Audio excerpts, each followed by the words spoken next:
ലസാഗു. മത്സര പരീക്ഷകളിൽ വളരെ പ്രധാനപ്പെട്ട ഒരു ഭാഗമാണ് ലസാഗു. ഇന്ന് നമ്മൾ പഠിക്കാൻ പോകുന്നത് ലസാഗു എങ്ങനെ എളുപ്പത്തിൽ കണ്ടുപിടിക്കാം എന്നാണ്. അപ്പോൾ നമുക്ക് നേരെ ക്ലാസ്സിലേക്ക് പോകാം. It's me Sharath. Once again welcome back to maths value learning tips. പൊതുവെ ക്ലാസ്സുകളിലൊക്കെ എന്താണ് ലസാഗു എന്ന് ചോദിച്ചാൽ പെട്ടെന്ന് പറയും LCM എന്ന് പറയും. എന്താണ് LCM എന്ന് ചോദിച്ചാൽ ലസാഗു ആണെന്ന് പറയും. ശരിക്കും ഇത് എന്താണ് സംഭവം? ഡെഫിനിഷൻ പരീക്ഷയ്ക്ക് അങ്ങനെ ചോദിക്കില്ല, പക്ഷെ നമ്മൾ അറിഞ്ഞിരിക്കണം എന്താണ് ലസാഗു എന്ന്. കാരണം ലസാഗു എന്ന ഭാഗത്ത് നിന്നും വർക്ക് ഓൺ ടൈം, ഭിന്നസംഖ്യകൾ കൂട്ടുമ്പോഴും കുറയ്ക്കുമ്പോഴും അങ്ങനെ പല സമയങ്ങളിൽ നമ്മൾ ലസാഗു കണ്ടുപിടിക്കേണ്ടി വരാറുണ്ട്. അപ്പോൾ ലസാഗുവിന് നമ്മൾ ഇംഗ്ലീഷിൽ പറയുന്നതാണ് LCM എന്ന് പറയുന്നത്, അല്ലേ? അതിൽ തന്നെയുണ്ട് അതിൻ്റെ ഡെഫിനിഷൻ എന്ന് പറയുന്നത് ലീസ്റ്റ് കോമൺ മൾട്ടിപ്പിൾ. മൾട്ടിപ്പിൾ എന്ന് പറഞ്ഞാൽ എന്താണ്? ഗുണിതം. കോമൺ മൾട്ടിപ്പിൾ എന്ന് പറഞ്ഞാൽ പൊതു ഗുണിതം. ലീസ്റ്റ് എന്ന് പറഞ്ഞാൽ ചെറുത്. അപ്പോൾ ലീസ്റ്റ് കോമൺ മൾട്ടിപ്പിൾ എന്ന് പറഞ്ഞാൽ പൊതു ഗുണിതത്തിൽ ഏറ്റവും ചെറുത്. അത് ഒരു എക്സാമ്പിളിലൂടെ നമുക്ക് പഠിക്കാം. ഞാനിവിടെ ഒരു 3 സംഖ്യ എഴുതാം, 2, 4, 6. ഈ സംഖ്യകളുടെ ലസാഗുവിലേക്കാണ് നമ്മൾ പോകുന്നത്. അപ്പോൾ ആദ്യം നമ്മൾ 2ൻ്റെ ഗുണിതങ്ങളൊന്ന് എഴുതി നോക്കുകയാണ്.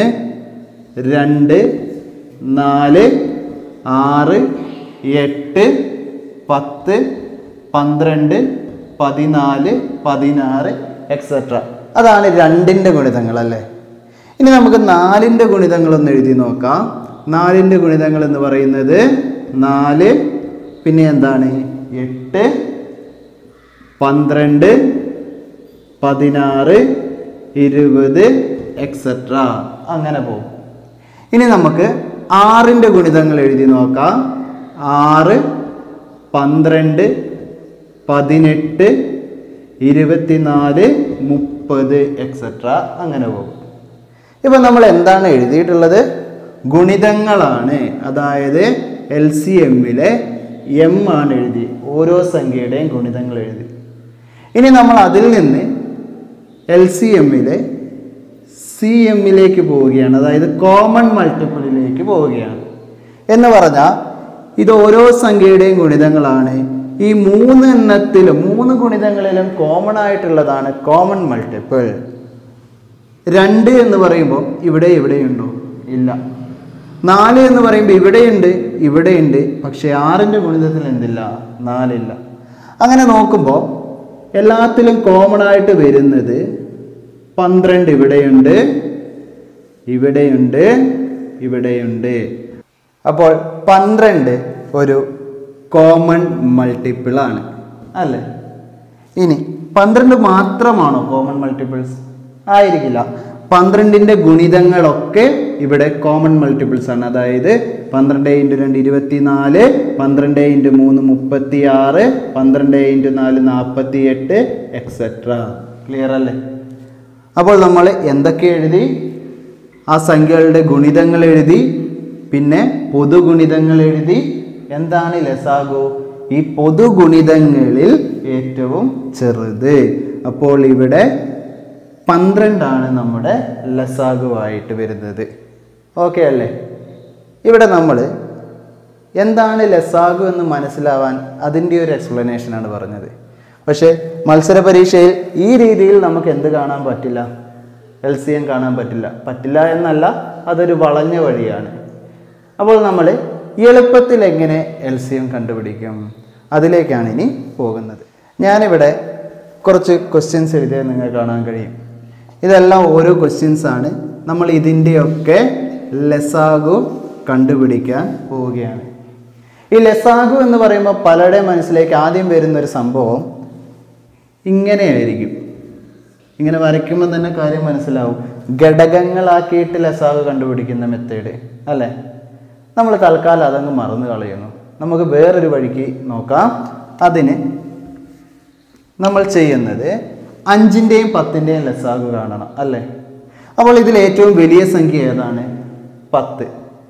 ആ വലിയ സംഖ്യയായ 10നെ ഈ 5 കൊണ്ട് നിശേഷം ഹരിക്കാൻ പറ്റുന്നുണ്ടോ എന്ന് നോക്കുക. പറ്റുന്നുണ്ടെങ്കിൽ അതിൻ്റെ ലസാഗു എന്ന് പറയുന്നത് 10 ആയിരിക്കും. ഒന്നുകൂടി ശ്രദ്ധിക്കുക. ഇവിടെ വലിയ സംഖ്യ 10, 10നെ 5 കൊണ്ട് നിശേഷം ഹരിക്കാൻ കഴിയുന്നുണ്ട്. അപ്പോൾ 5 എന്ന് വേണമെങ്കിൽ വെട്ടിക്കളഞ്ഞാൽ മതി. നമ്മുടെ ലസാഗു എത്രയാണ്? 10 ആണ്.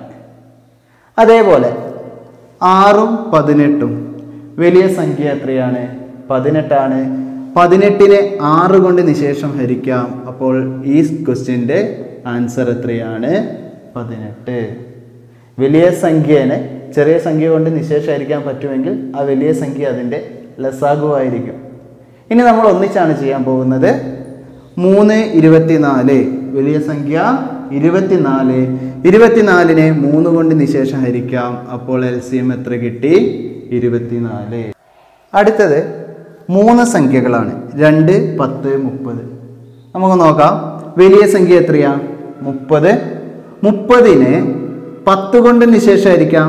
2 കൊണ്ട് നിശേഷം ഹരിക്കാം. 2 കൊണ്ട് ഹരിച്ചു, 10 കൊണ്ട് നിശേഷം ഹരിക്കാൻ പറ്റും. അപ്പോൾ ഇതിൻ്റെ LCM നമുക്ക് എന്തെഴുതിയാൽ മതി? 30 എന്ന് എഴുതിയാൽ മതി. ഓക്കെ. അടുത്തതോ 48 ആണ് വലിയ സംഖ്യ. 48നെ 6 കൊണ്ട് നിശേഷം ഹരിക്കാം അല്ലേ?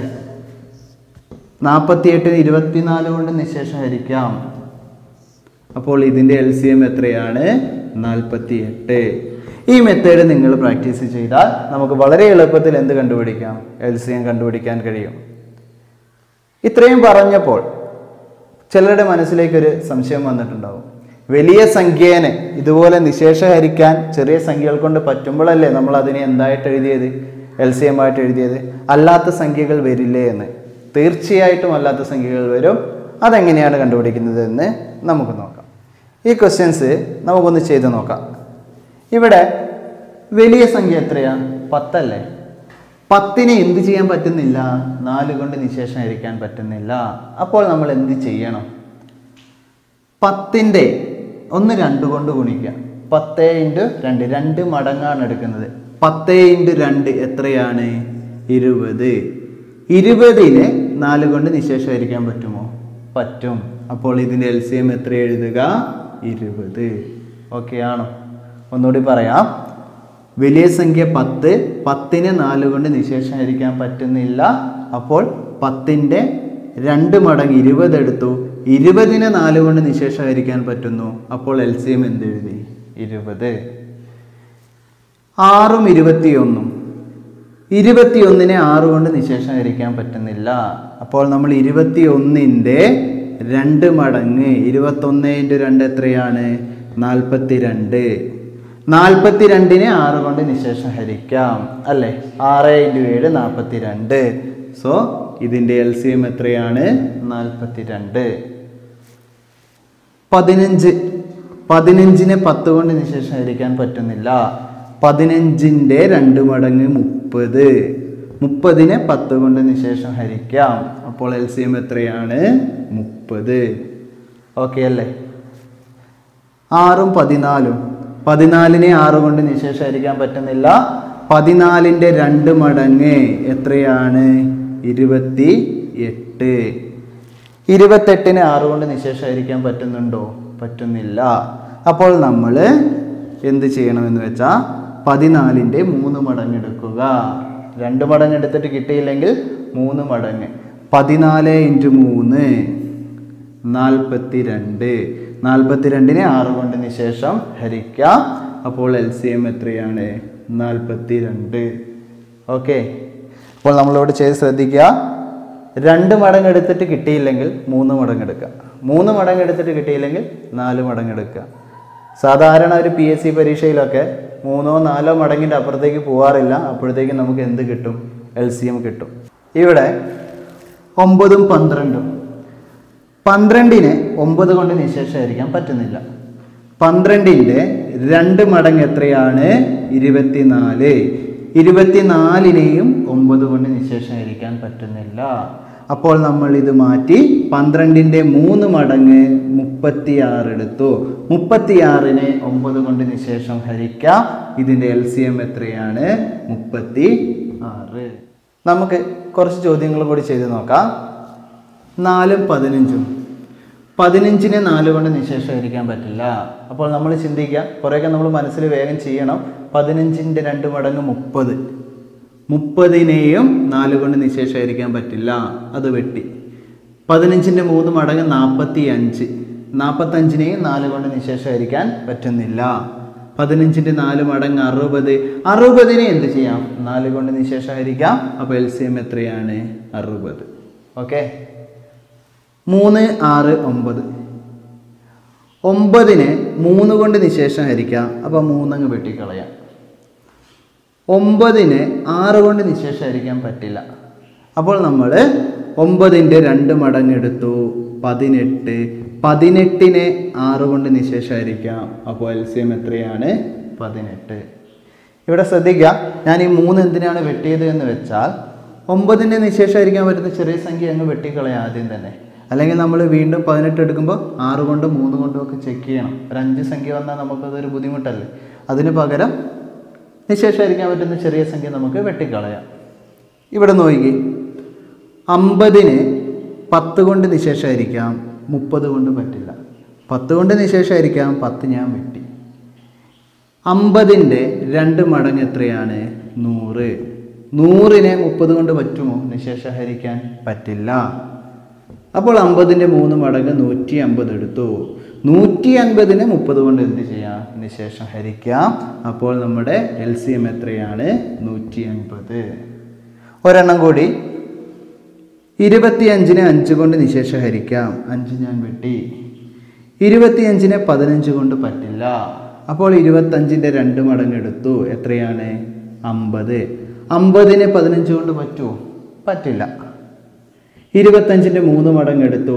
75. 75നെ 15 കൊണ്ട് നിശേഷമായിരിക്കാം. 15 × 5 ആണ് 75. അപ്പോൾ LCM എത്രയാണ്? 75. ക്ലിയർ ആണല്ലോ. ഇപ്പോൾ ഞാൻ ബോർഡിൽ എഴുതിയ ക്വസ്റ്റ്യൻ ഒന്ന് നോക്കാം. 6ന്റെ 7ന്റെ ലസാഗു കാണാം. ചെറിയൊരു ക്വസ്റ്റ്യൻ നമുക്ക് മനസ്സിലാക്കാൻ. ഇവിടെ നമ്മൾ വേഗം തന്നെ 7ന്റെ 2 മടങ്ങ് 7ന്റെ 3 മടങ്ങ് എന്ന് ചിന്തിക്കരുത്. 6ഉം 7ഉം കാണുമ്പോൾ തന്നെ അറിയാം നമുക്കതിൽ കോമൺ ആയിട്ടൊന്നും ഘടകങ്ങളില്ല. ഉണ്ട്, 0 ഒഴികെ എല്ലാ സംഖ്യയുടെയും ഒരു ഘടകം 1 പറയാറുണ്ട്.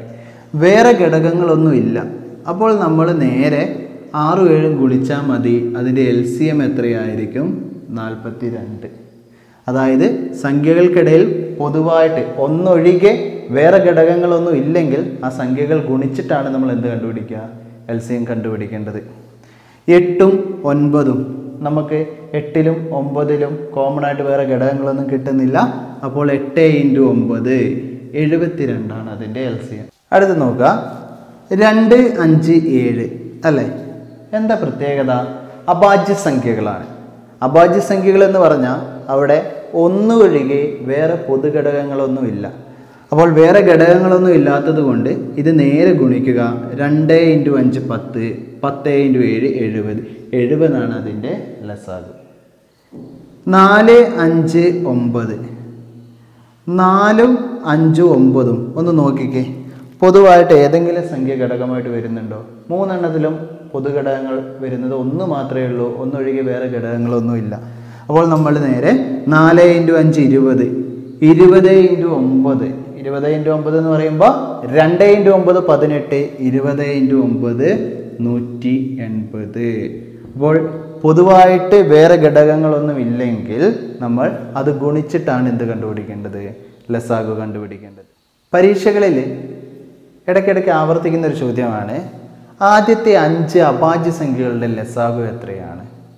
അപ്പോൾ നമ്മൾ ആദ്യത്തെ 5 അഭാജ്യ സംഖ്യകളുടെ ലസാഗു കണ്ടുപിടിക്കണമെങ്കിൽ അഭാജ്യ സംഖ്യ നല്ല രീതിയിൽ പഠിച്ചിരിക്കണം. ആദ്യത്തെ 5 അഭാജ്യ സംഖ്യകൾ ഏതൊക്കെയാണെന്ന് വെച്ചാൽ 2, 3, 5, 7, 11. ഇതാണ് ആദ്യത്തെ 5 അഭാജ്യ സംഖ്യകൾ. അഭാജ്യ സംഖ്യകളുടെ പ്രത്യേകത എന്താ? 1 ഒഴികെ വേറെ പൊതുഘടകങ്ങളൊന്നുമില്ല. അപ്പോൾ നമ്മൾ നേരെ 2 × 3 × 5 × 7 × 11 ഗുണിച്ചിട്ട് വേണം ആൻസർ കണ്ടുപിടിക്കാൻ. ഇത് ഗുണിക്കുമ്പോൾ കിട്ടുന്ന ആൻസർ 2310 ആണ്. ഇത് ഒരുപാട് തവണ പരീക്ഷയ്ക്ക് ചോദിച്ചിട്ടുള്ള ചോദ്യമാണ്. അപ്പോൾ നിങ്ങൾ ഓർത്ത് വെക്കുക, അഭാജ്യ സംഖ്യകളുടെ ലസാഗു ആണ് ചോദിച്ചതെങ്കിൽ നേരെ അതിൻ്റെ ഗുണനഫലം കണ്ടുപിടിച്ചാൽ മതി, നമുക്കതിൻ്റെ ലസാഗു കിട്ടും. അപ്പോൾ നമ്മൾ ലസാഗു എങ്ങനെ കണ്ടുപിടിക്കണമെന്ന് പഠിച്ചു. ഇതുമായി ബന്ധപ്പെട്ട് വരുന്ന അടുത്ത ടൈപ്പുകളൊക്കെ നമുക്ക് ഓരോ ക്ലാസ്സുകളായിട്ട് ചെയ്യാം. അപ്പോൾ ഇന്നത്തെ ക്ലാസ് ഇഷ്ടമായിട്ടുണ്ടെങ്കിൽ നമ്മുടെ ചാനൽ ഒന്ന് സബ്സ്ക്രൈബ് ചെയ്യുക, തൊട്ടടുത്തുള്ള ബെല്ലൈക്കൺ ഒന്ന് അമർത്തുക. വീണ്ടും അടുത്ത ക്ലാസ്സിൽ കാണാം. Thank you.